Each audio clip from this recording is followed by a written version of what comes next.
Actually, I was afraid that with the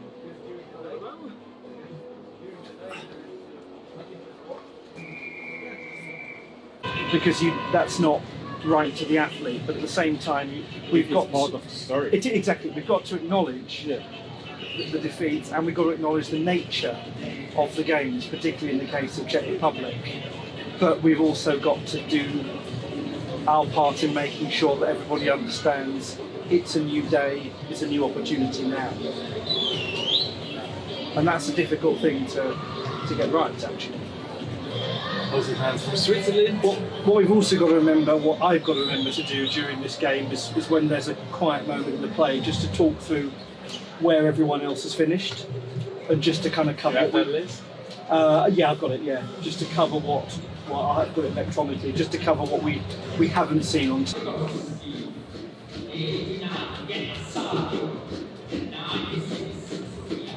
Hello folks, this is Olly here from Finland, Czech Republic, just checking that you can hear. Lovely. Would you like a quick test with mics on? Okay. Okay, this is right channel, Finland, Czech Republic, and we're about to get underway. I do actually, yes. So what I do before the start of every match is kind of the same. Just before we go on air, I turn to my co-commentator and we do a kind of handshake, that style, and that's the sort of commentary tradition that I've been doing for some years.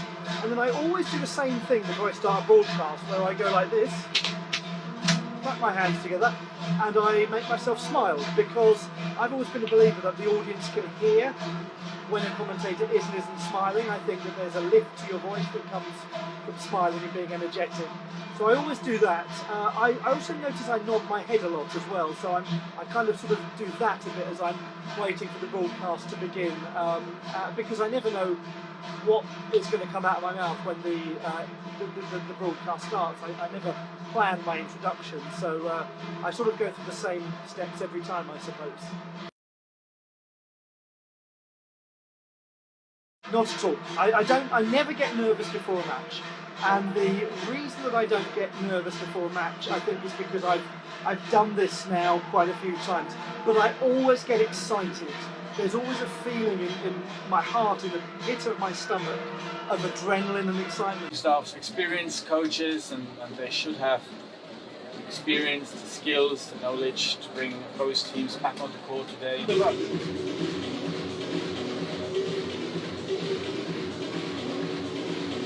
A subdued Czech Republic, perhaps, is a Czech Republic brought to an emphatic win against Switzerland.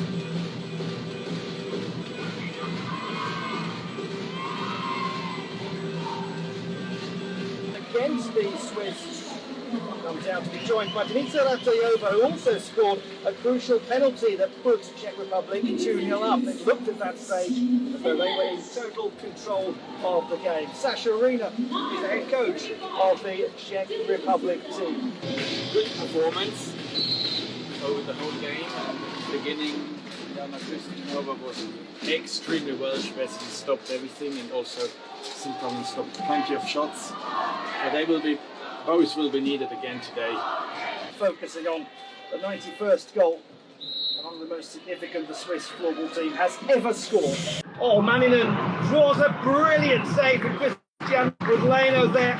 Goalkeeper flung herself at that ball and met it wonderfully. Keep the rest.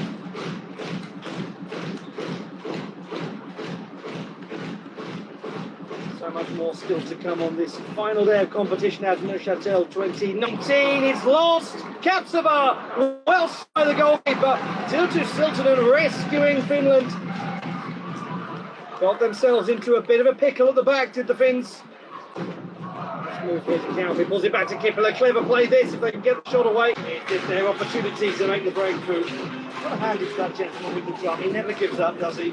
Look at the space. Calvi's the obvious target, and Calvi is the successful target, and she finds the bullseye. It's the first goal of the game on. Calvi makes it Czech Republic 0, Finland 1. So Finland have got the breakthrough with 45 seconds left in this first period. As we've learned over the last little while, 45 seconds is a long time for floorball. The best thing that I've ever said on air, I have absolutely no idea, because that's not for me to judge. It's for you as a viewer of the sport to judge. Also, I can never remember anything I've said, usually. I kind of know, like, there might be a couple of words I've said, but I don't write lines in advance, obviously. I don't kind of have a pre-prepared script to follow. And the emotion is so intense, I kind of never really know what I've said until after I've come off air. So I suppose I'll leave that in your hands. If there's something I've ever said that you think has captured the moment correctly, then I'm flattered and honoured that you think I've done it. Who is it that finishes in the third place? I'll find out in short order. The player was faced during that power play, and she finished with style. Hands up. Last piece.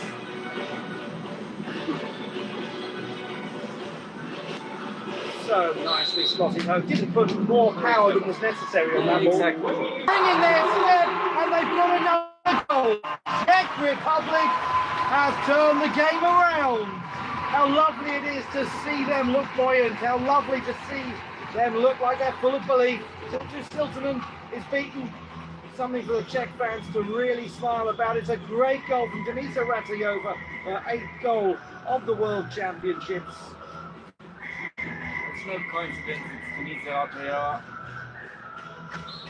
Basically, both team leaders, Kopnova and Ratayova, scored. Possession with Finland. Captain passes superbly, and that was a play for Vera Kauppi, who couldn't find the target. She normally does from that sort of position. What a pass! Yeah, it could have been a goal. Probably from a Finnish perspective, should have been a goal. Martinakova at the other end. Martinakova into some space. There's the difference. Clinical at the other end. Natalia Martinakova with her 4th goal of these World Championships. The debut player at the World Championships. Very typical move of stopping, dragging in with the ball. With a brilliant technique she used here. And again, on the far post against the running direction, against the shuffling direction from the goalkeepers. He's picking up. Supreme play! What a save by Siltanen. Ratayova going close. Oh, what a take from Kauppi if she finishes that. Oh, that was audacious. Of course, you cannot just come and say, okay, today we play creative. You need to train them, you need a discussion on that. And training, what is considered, we call it the small field games, that seem to really play first. You can say to her play creative, because clearly that's what she does. That's a thumper off the helmet of Christian. Oh, but she didn't spot the run from Redkova, and there, what we were talking about earlier, how Redkova chases everything down and eventually gets her reward.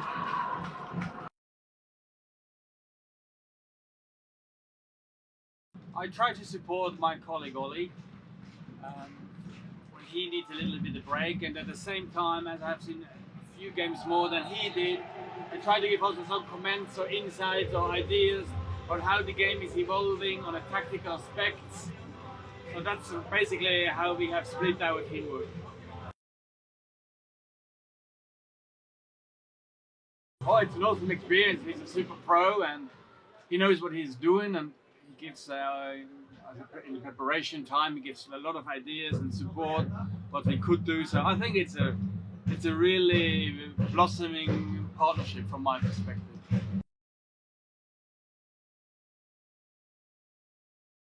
Yeah, for me personally, and probably my coach background, I just watch the screen. It's a too narrow view. You see the ball, maybe 3-4 players. I like to see the whole field, the whole what's happening, everything, and sometimes you can also pick from other parts of the field where the ball not is what's happening, other players moving, are they fit, are they ready, what's happening on the bench, what could be next, things like that. That's why I prefer to watch the whole court, but at the same time I really like then to watch the replays on the monitor.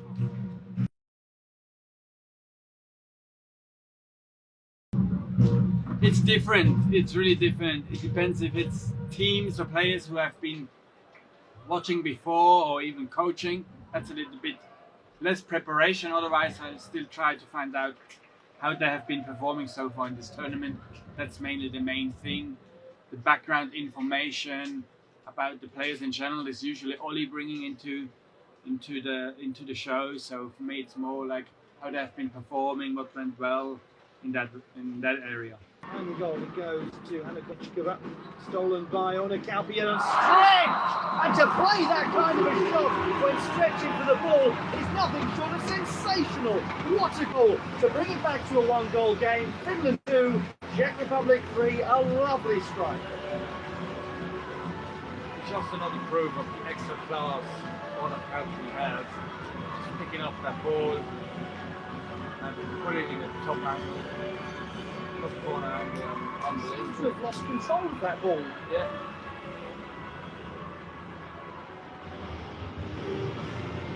There, the stretch to control that. Yeah, it's just the pressure from 3 players around her.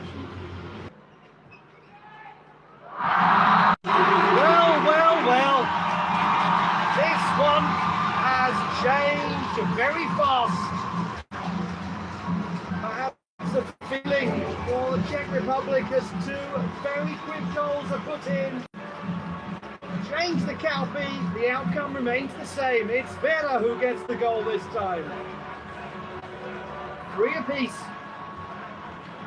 Yes, and immediately taking time out. Obviously the replay, but Czech Republic has taken time out. They're also coaching, so of course they're learning from yesterday, taking this time out. We've seen it before, it was Lasse Kuronen who took the time out after 2 goals from Team Finland. And they scored against them. And now Czech coaching staff tries the same, taking the time out to basically disrupt the flow from the Finnish team. Look at what the prospect of bronze means to them in the stands and to the players down on the court. The way they raced across to celebrate with Vera Calpi shows that the Finns are treating this like the final.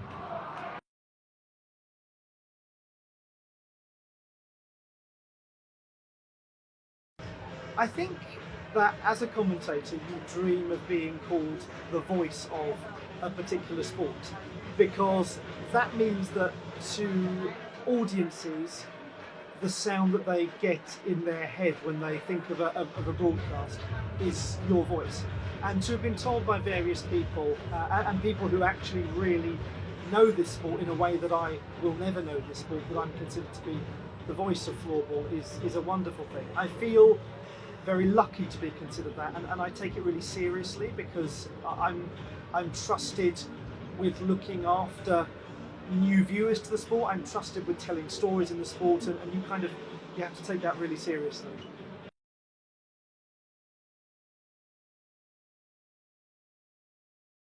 I don't really know, to be honest. I ask myself that question on a sort of daily basis, because it's still a really strange thing for me that somebody who's got no connection to the sport has been allowed to become the voice of floorball. The practical answer is it started around the World Games in Wrocław in 2017 when I did the gold and bronze medal matches there.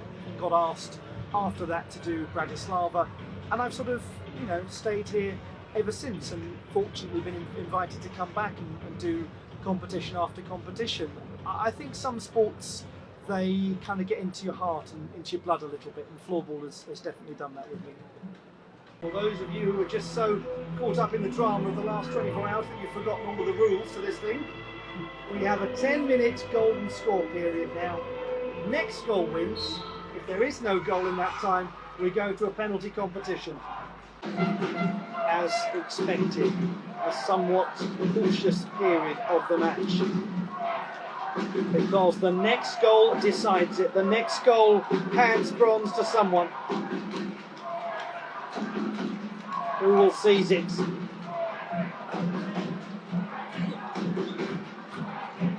It's into the corner. Vera Kauppi controls nicely on the stretch. Pulls it back for Kippila! And it goes skywards. No consequences. Drifted in, didn't she, to position? Not a clean hit on the ball. But there's the impact player of the moment. Vendela Berankova, the 19-year-old, has just joined Czech Republic. Hosted the Men's World Championships last year. What a way to win the bronze! It just came out of nowhere! Vera Kauppi with an amazing shot. If you're going to win a medal, you might as well do it with one of the showpiece moments of the World Championships. Vera Kauppi with a masterpiece, a work of art, and it secures bronze for Finland.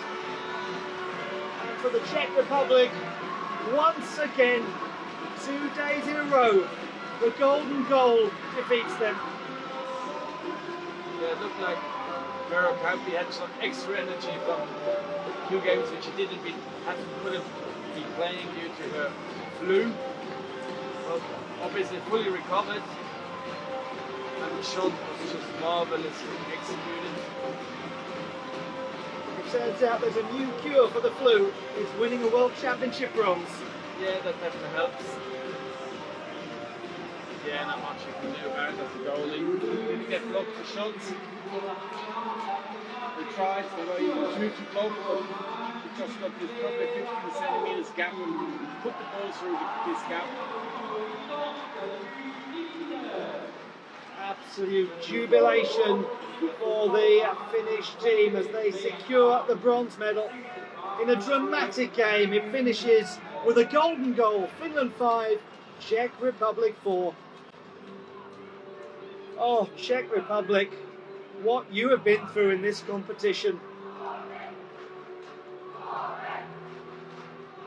Your heart breaks for them.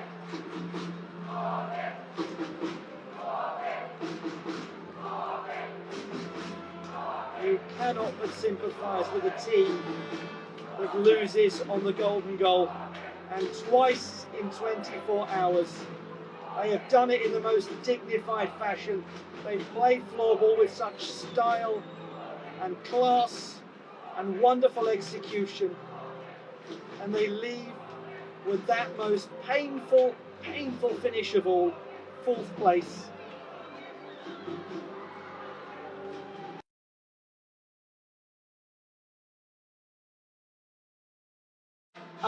There've been a few of them, and they always involve balance, because anytime somebody wins a dramatic match, somebody else has lost a dramatic match. I am not here commentating for Swiss television, for Swedish television, whatever. I am here commentating as a neutral observer for the international broadcast, and my job is to provide a balance. So that doesn't mean I don't get excited, but it means that when somebody has won, I've got to capture the passion that they feel in their victory, but I've also got to try and give the dignity to the losing team. And I think any situation where I can see 50% of the players leaping around and screaming, 50% of the players in tears, is always the hardest thing for me as a commentator, because my heart is going in 2 different directions, and I want to try to make sure that everybody comes out of it fairly.